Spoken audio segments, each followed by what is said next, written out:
Good afternoon. I would like to just make a couple of closing remarks, and then we will all be free to go back home or do whatever we want to do. Please remind that tomorrow, as you can see, the Congress is going on until tomorrow, 24th. So there's these 3 visits to different locations around town. Some of you are already registered. The rest, be aware that you can register. There's still room, they're still open. These visits to the Eco Park, to Barcelona, to other interesting areas of town, of the metropolitan area. Well, first of all, thanks for coming. Thanks for being here with us. Thanks for sharing all these debates, for participating in these debates, for enriching all the discussions. Thanks to all of you who have conveyed all your research, all your ideas, all your projects, and which we have been able to share. So thanks to the organizers as well, to the staff and the people of the Metropolitan Area of Barcelona who made this possible. Thanks to all the networks of cities which have also accompanied us and have been so important in bringing this to a good, an excellent point. So regarding the contents and the conclusions which we have distributed and which you have in a printed form, please also be aware that you can still contribute. They're alive. So they'll be evolving, and they'll be evolving in a good direction thanks to your contributions, I'm sure. From what we have discussed and debated these days here, I'm sure we will have some new contributions to these conclusions. So let me just pinpoint some of the main conclusions which have also been highlighted in the video you just saw. First of all, highlight the need to have metropolitan areas contributing to global decisions. We need big cities to share the burden of deciding big matters in our world. And that includes world forums, that includes United Nations, obviously, that includes also interstate decisions and within the states themselves as well. If we want to confront the main problems in the world, we have to realize that most of the solutions, or at least many of the solutions, have to be applied in big metropolitan areas, because that's where the population increasingly is living. That's where you have most of the engines of the economy, and that's where you have possibly most of the clues to the future of humanity. So we are forced to do it. It's also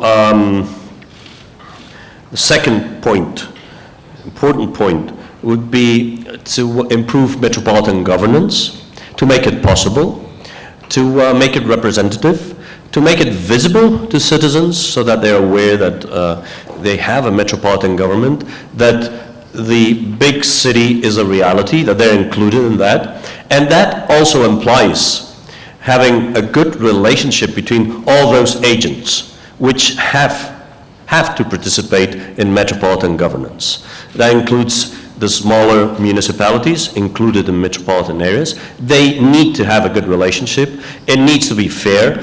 There needs to be some redistribution, inner redistribution, otherwise it won't have much sense. And there needs to be some strong coordination between them so that they can apply whatever decision they take.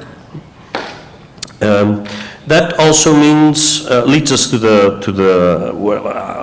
third point I would like to highlight, which points in the direction of metropolitan solidarity. We've been talking about that. Most of you have mentioned it, how we have to be capable of sharing. And we have to be capable of sharing because we need to redistribute resources, and we need to do that so that we can reach a good level of social cohesion and social inclusion.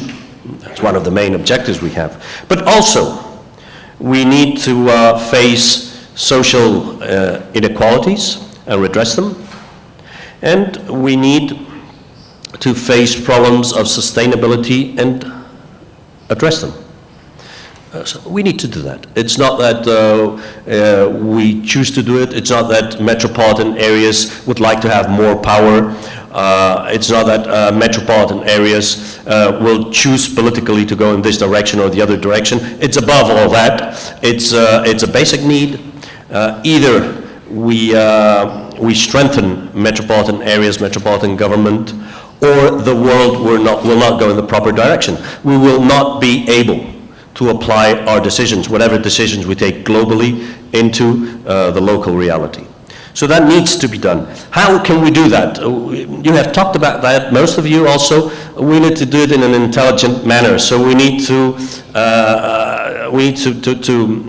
concentrate as much intelligence as possible, make it work in a network fashion. So meetings such as this one are very important, because here we are networking, here we are sharing whatever intelligence we can bring together. And we also need to bring the best talent we have to address all these issues. So we need intelligence. Who is going to take charge of this? Well, you people. You here in this hall. All those who have not been able to come, whom we would have liked to have here as well, and all those who would have liked to come but were not able to do those. So it's probably hundreds of thousands of people in the world who are also thinking about solutions and about addressing the metropolitan reality. We need all those people. We need you. We need each other. We got to cooperate, because talent and intelligence works much better and much more efficiently when it works in a network, when we cooperate. That's the reason behind this meeting, and that's also, please allow me to say it, that's also the main conclusion we must draw out of this meeting. We brought all our talent here, as much as possible. We shared it, and that's what we take home. All this talent, networking, which we brought forward in this meeting. Intelligent means anticipating, and that also means planning. And this is also highlighted in the conclusions. But don't plan too much. I'm sure you understand it. I'm saying this in the way Jane Jacobs used to say it. Don't plan too much. Because the really clever city, the city that responds to people's needs, the city that finds solutions to people's problems, is the city which meets plans of the people who live there.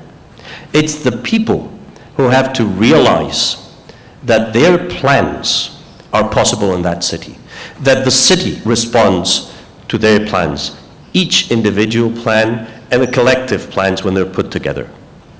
So let's not kill the life of cities which basically respond to people's needs and which can deliver to all those citizens' plans, these individual and collective plans.